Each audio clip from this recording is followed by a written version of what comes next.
All right. Well, good question, Rachel. And we have one more before we jump into the break, Jason. Actually, this is from Rachel as well. She wanted.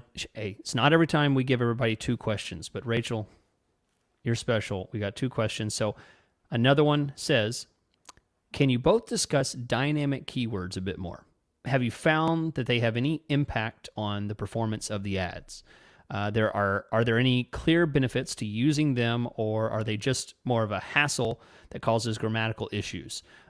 Is there any best practices, such as limiting them to just the headlines or just the descriptions? And to be clear, what she's asking about is the dynamic keyword insertion in the ad copy, which is the DKI ads, which you can use to automatically insert your keyword into the headline, into the description by using a little piece of code that you add into the ad.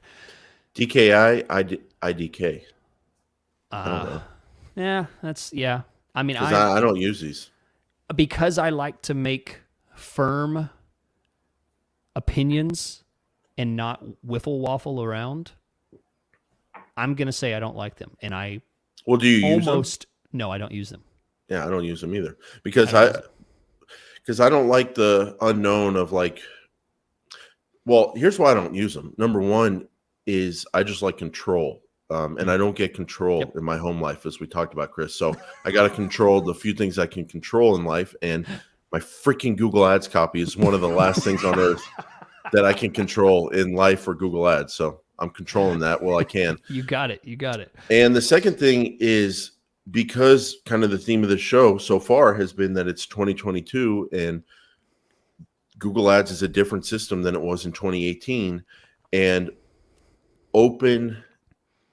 not open ad groups, but ad groups with a lot of different keywords is kind of something I've been doing a lot lately because that's what works with the system.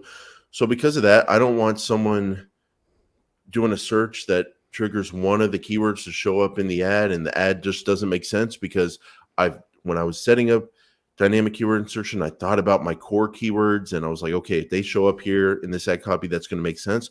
But what if something totally doesn't make sense and then we don't get the click because ad copy doesn't make sense for that weird, not often searched for keyword, but actually produces a high conversion when we do get it? I don't want to have to think about that stuff. There's already so much going on in Google Ads that you have to account for. Just make some ad copy. You know what I mean? Yeah. That's kind of my take, but I know a lot of people use it. So maybe the joke's on me. Maybe I'm missing out. Yeah. I don't think so. I don't think that's that great of a party. It's loud. There's a lot of cars parked outside, but once you go in, it's not. Some of the people think they're really cool. Yeah. Who do this? It's a lot of the people you wouldn't hang out with anyway. So yeah.